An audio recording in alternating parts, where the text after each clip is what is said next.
Shalom everyone, welcome back to Torah Chef.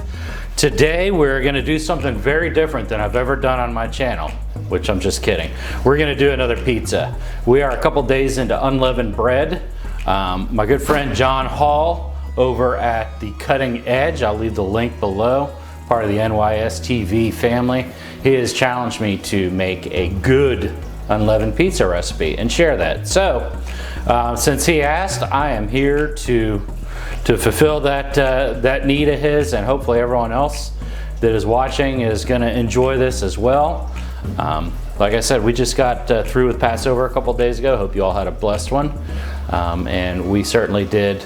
It was always wonderful to keep his set apart dates and times, but now we're into unleavened bread and we might want pizza. So let's make pizza. See you in a minute.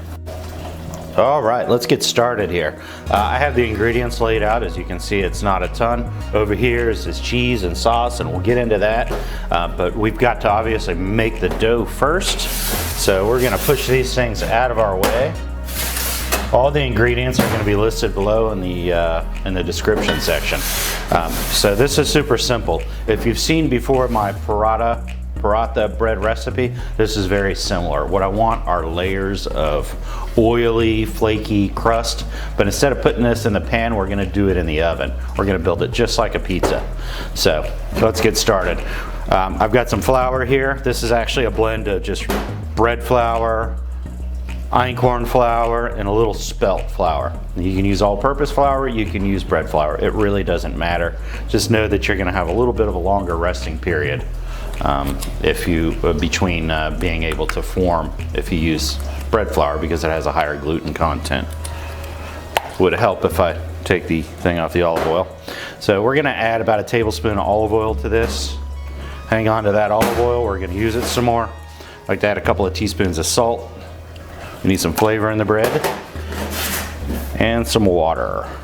Now you want just enough water to get this blended, and this is one of those things you just have to use your hands on. It's better to add too little water than too much, like I just did. And make sure you have plenty of flour aside, because there's always a chance that your flour is going to hydrate a little bit differently. But you want something that pulls together nicely like this. You've got a shaggy dough right now. We're going to need that just a little bit more on the surface, just to make sure that everything's well hydrated. And you are going to get sticky hands. It's just going to happen. So just keep working with it until it all forms together nicely. And what I want to do here is make two pizzas. You can make one huge pizza, but the way that we're putting this in the oven makes it a little bit more challenging the larger the pizza is. So this is not something where you really want to work the gluten a lot either, so you don't need to do a ton of kneading. The purpose of the kneading really mostly here is so that you get the flour hydrated and everything smooth and nice, kind of like it is right now. Now I'm going to separate this into two dough balls, around equally sized. You know, doesn't have to be perfect. We're just making some homemade pizza here. And I will roll this into a nice ball. Each of these, let's get that water out of there so it doesn't slosh around on my table.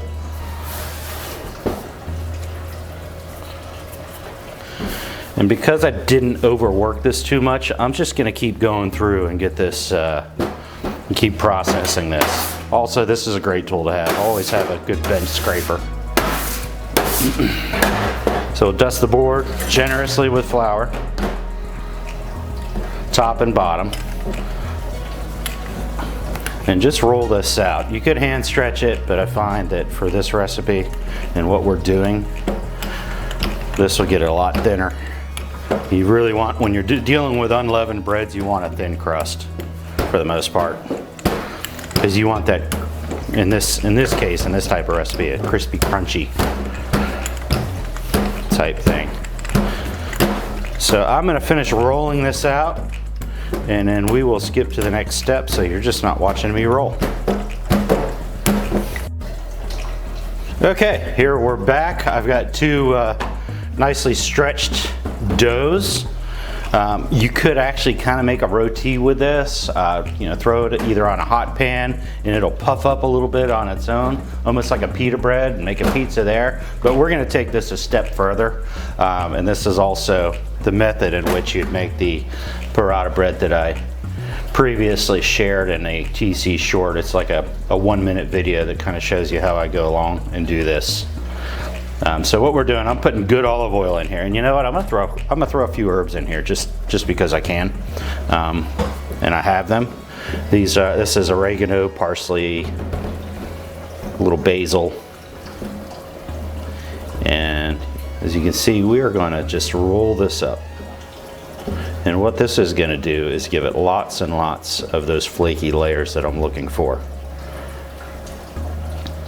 Between the steam, that's why we have the oven so hot, and we have a preheated pan or stone that we're putting it on. So once this hits, we want this to crisp up a little bit. That's why there's oil actually in the dough itself, but also why we have these layers of oil, so that the steam comes out and creates a little bit of air, and also the oil kind of sizzles in there a little bit.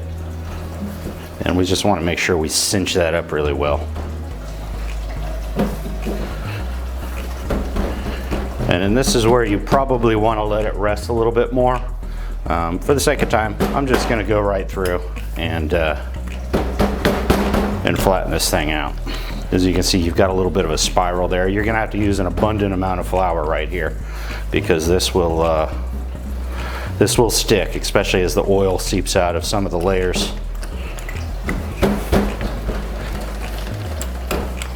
And like I said, this would be a lot easier if you let this rest for a couple of minutes to let this gluten relax.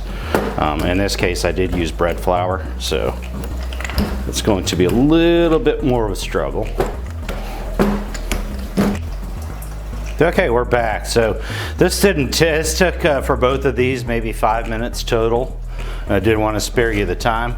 So let's talk about toppings, ingredients here. You want to keep your board floured. Make sure you've got plenty of move around ability, as I call it, because we're going to put these on a pizza peel and slide them into the oven, kind of like a real pizzeria does. So we've got two pretty crusts here. My son actually made this one, which I think is better. Good job, Jackson. So we're going to go ahead and top this. I'm going to start with, and you can put anything you want on this, any great, wonderful, clean ingredients. Just don't put pineapple on it. I strongly encourage you not to do that. If you do, I'll have to call the police.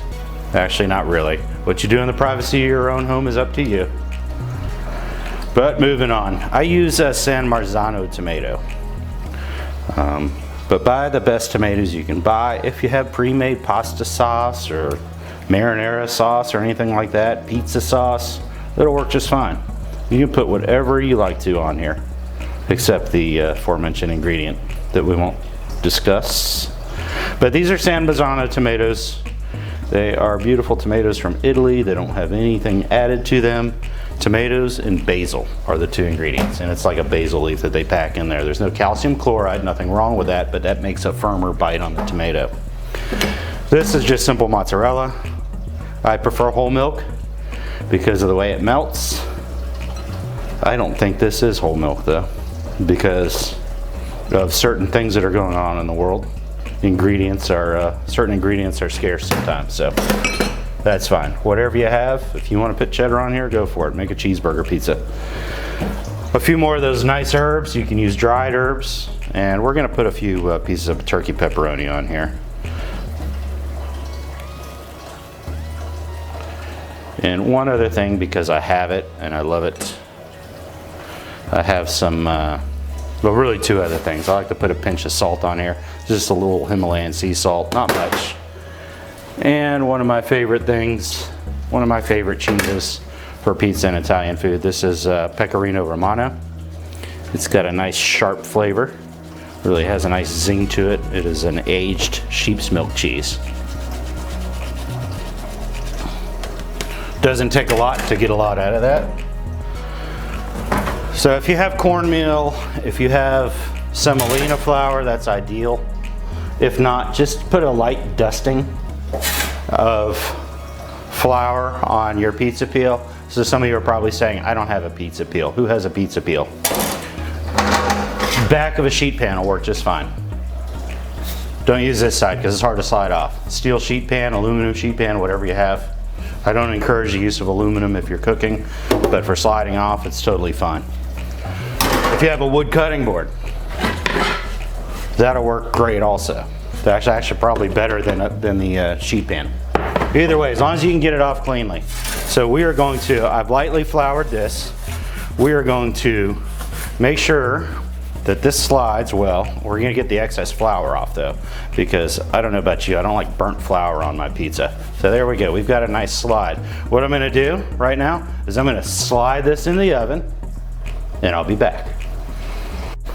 All right, look what we found hanging out in the oven.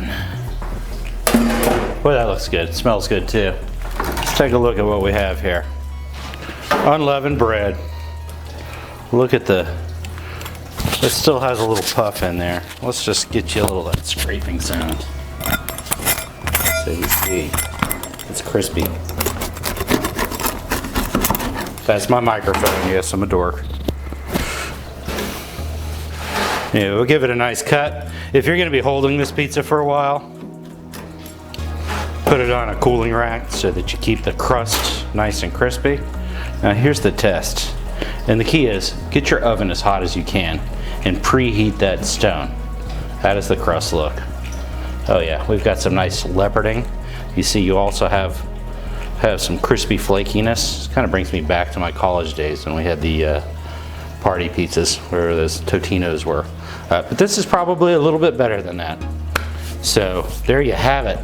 John Hall, I think you're gonna like this. I think you should give it a try. All right, there you have it, folks. Unleavened bread pizza. I hope you try and enjoy this. Don't forget to like, share, subscribe. I do have other videos coming, but I wanted to accommodate this request during the Feast of Unleavened Bread so that we can have something new and different to enjoy. You won't miss the leaven, not at all. And I wish you all shalom. I wish you a wonderful feast, spring feast season, and we will see you at the next one. Oh, let's give this a try. I can't just... Oh man, that was good. Just crunchy, crackery. It deserves the shofar blast. Shalom, everyone.